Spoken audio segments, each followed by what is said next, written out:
Well, still on the flame protest, more than 30 people have been arrested during a series of protests as the Olympic torch relay made its way through the City of London. Torchbearers were surrounded by rings of security, both London police and Chinese officials. Security was so tight that the thousands of spectators struggled to catch a glimpse of the torch. A subdued ceremony in an empty stadium. This was not the celebration China had wanted. And as Sir Steve Redgrave carried the torch out, the trouble started. Demonstrators tried to board the waiting bus and were wrestled away by the police. Stop the torch going into Tibet, please! Gordon Brown, I urge you, stop the torch going into Tibet! So the lady carrying the disruptions began within minutes and kept on coming. Brought down in front of the torch. One demonstrator used a fire extinguisher.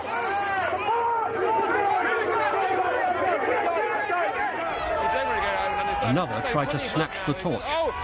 Someone, as I speak, someone has tried to grab the torch from Connie Huck, the former Blue Peter presenter. A man has tried to grab the torch. He's been hauled to the ground by police officers. He did have his hands on the torch. With two rings of protection, Chinese officials inside, Metropolitan Police outside, the torch battled through. But there were hundreds of demonstrators waiting on the route ahead. We can argue about a sporting and a political issue, but this is a moral issue. We're talking about torture, we're talking about lack of human rights. That's more important than politics, and that's more important than sport. It was a tour of London's landmarks.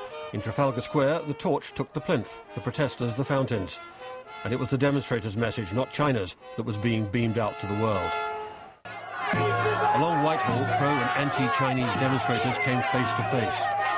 We are a student from China, and we are Chinese, and we are proud of our country hosting the Olympics in Beijing this year. But as the torch approached Downing Street, there were repeated scuffles between police and demonstrators.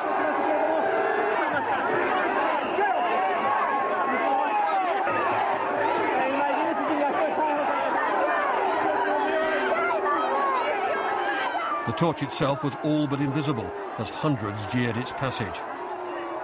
The point of parading it in public was lost. The government's participation was carefully calibrated.